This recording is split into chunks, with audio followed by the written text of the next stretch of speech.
Good morning, everyone. Welcome to the Thursday, August 1st edition of the MMAOB Daily podcast. I'm your host, as always, Adam Martin. I'll be taking you guys through the latest in the world of mixed martial arts.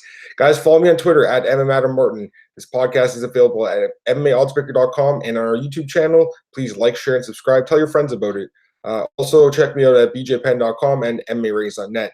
Couple fight announcements to talk about today, a couple pieces of news, couple call-outs. You know, it's funny, right?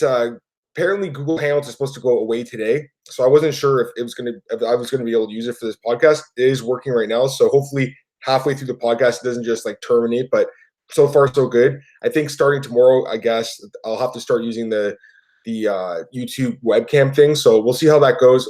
I'm not the only person that's going to have this issue. Obviously, a lot of people use Google Hangouts on air to record their podcasts or their interviews or whatever. So there will be some, I'm sure, like a learning curve in the next couple of days, but everything's going to be okay. I'll figure out a way how to get a guest on next week and get it on the show. So everything's going to go smoothly. But I'm glad today I was still able to use Google Hangouts on air because it's really easy to use.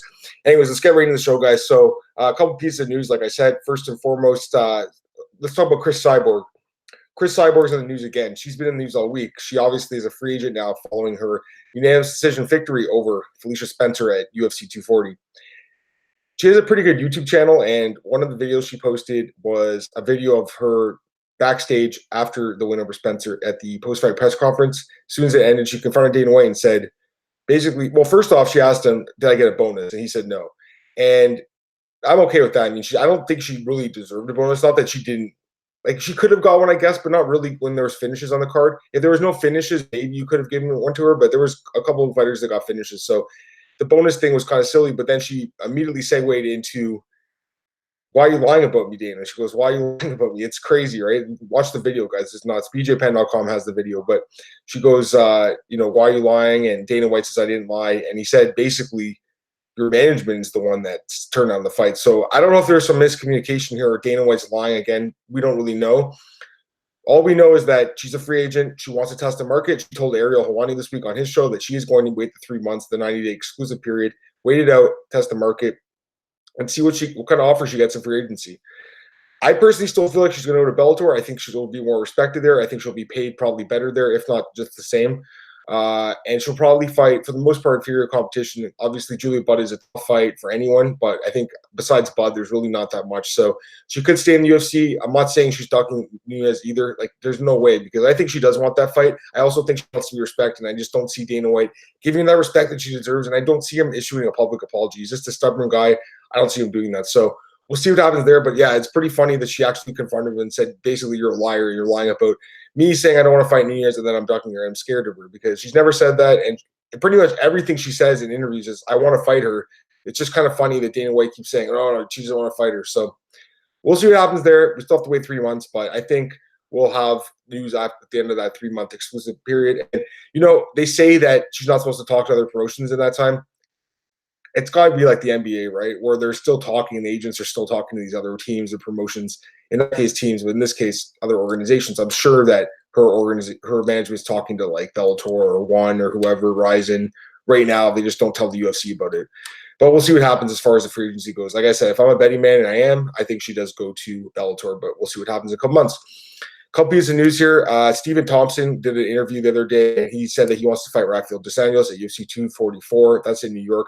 Makes a lot of sense. First off, Stephen Thompson is a great fighter, and he's in the top 10 still. He's ranked really highly in that division. So is RDA. Both guys coming off losses, though. Thompson, obviously, to Pettis, getting brutally knocked out earlier this year. Very surprising fashion.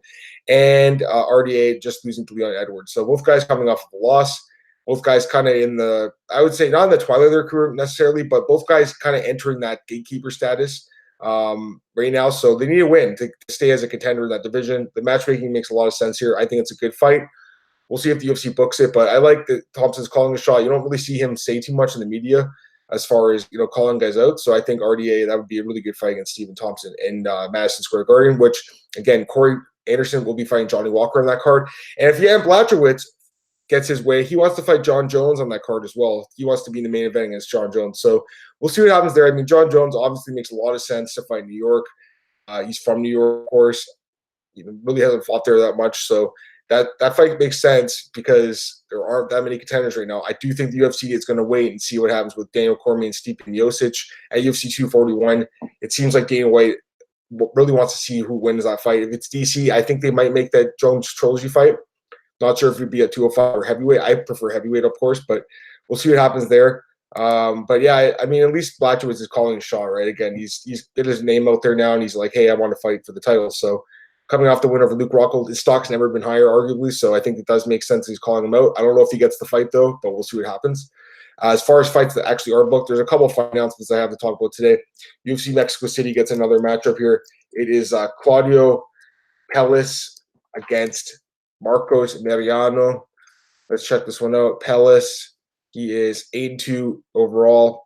1-1 in the UFC. He got knocked out by Martin Bravo in his debut, and then he submitted Felipe Silva with a knee bar last year. So he hasn't fought in over a year, but he's only 23 years old.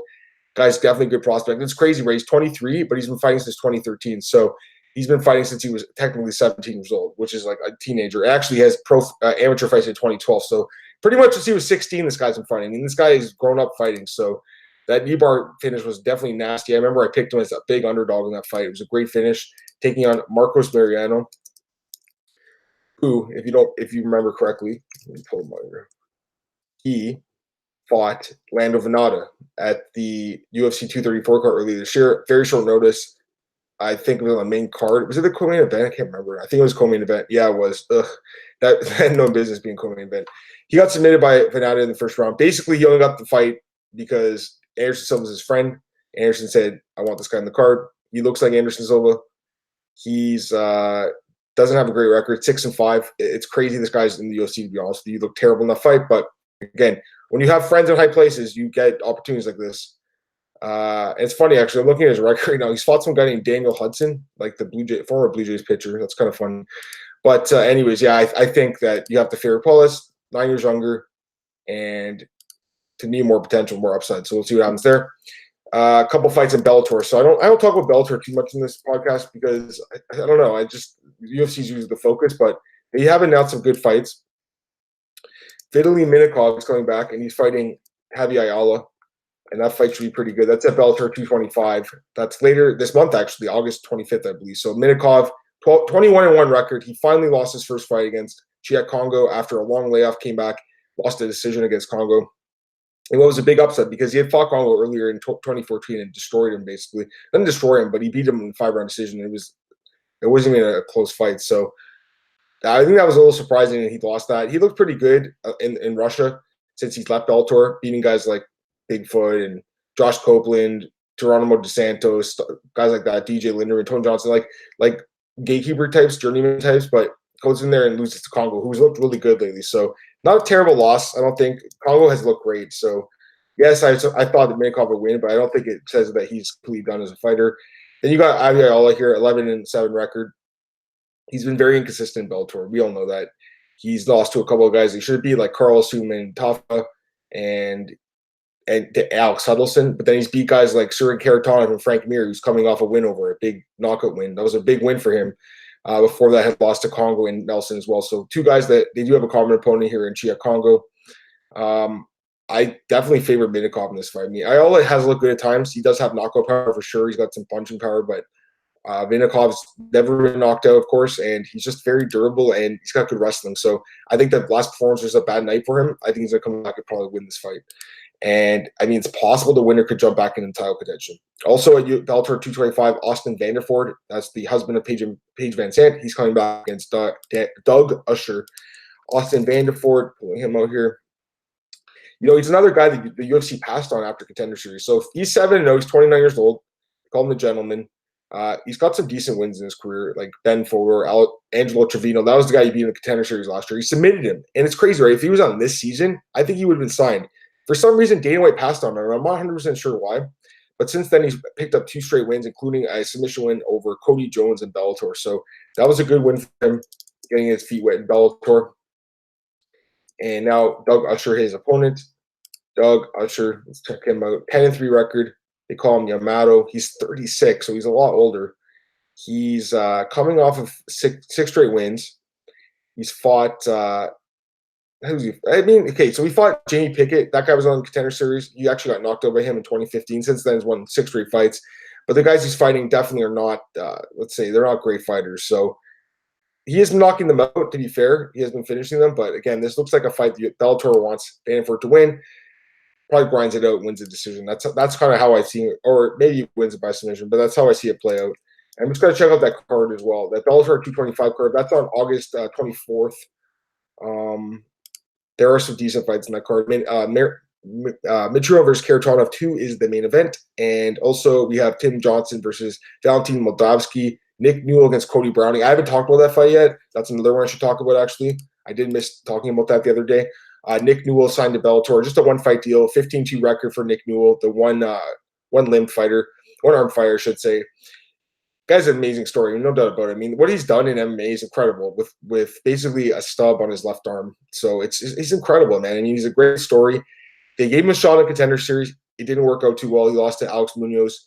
That was a tough matchup, though. You know, I think that was just a tough fight against the guy who's a pretty good fighter. I don't think he got signed either, but that was a tough one. And then he comes back against Antonio Castillo Jr., beats him. He's got a 10-1 record, like 10-11 record, I should say. Like, he got some decent ones, like Sabah Fadai, Keon Caldwell, like Eric Reynolds. Like, these are okay fighters for the regional scene. Like, he's not a bum. So people don't like him because I think people are just jealous of Nick Newell. Some people don't like him. I think Dana White even, in some ways, maybe a little jealous this guy went that far with his affliction. So, you know, the guy is an amazing talent, though. And he's fighting Corey Browning here, 5-2 record.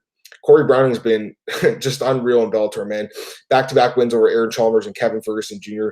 by finish, both upsets. This guy's been unbelievable. I favor Newell, though. I really do. I think this guy is still a really good fighter. We'll see what happens here. He gets a win. Bellator might sign to a long deal. I hope he gets that opportunity because the guy, I think, deserves it. But Corey Browning is the master upsets, man, and you can't count this guy out.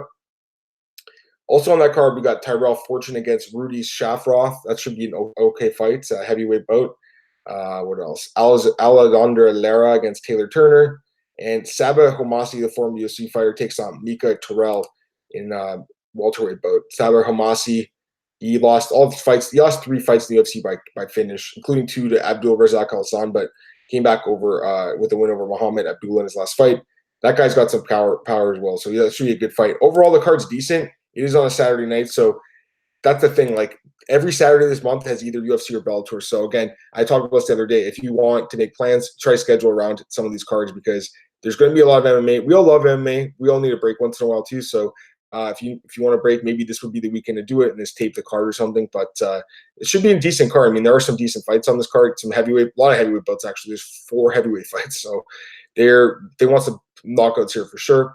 We'll see what happens there. But I'm really looking forward to Bellator 226 in September and Bellator 228. Those are the ones with the featherweight Grand Prix. Those are going to be sweet cards. So I'm looking forward to that. Anyways, guys, I think that's about it for today. Just wanted to get all those fight announcements out there in Bellator and want to talk about the news. So again, follow me on Twitter, guys, at MMAOB. This podcast is available at MMAOddsbreaker.com. Go to our YouTube channel. Please like, share, and subscribe, and tell your friends about it, guys. I appreciate that.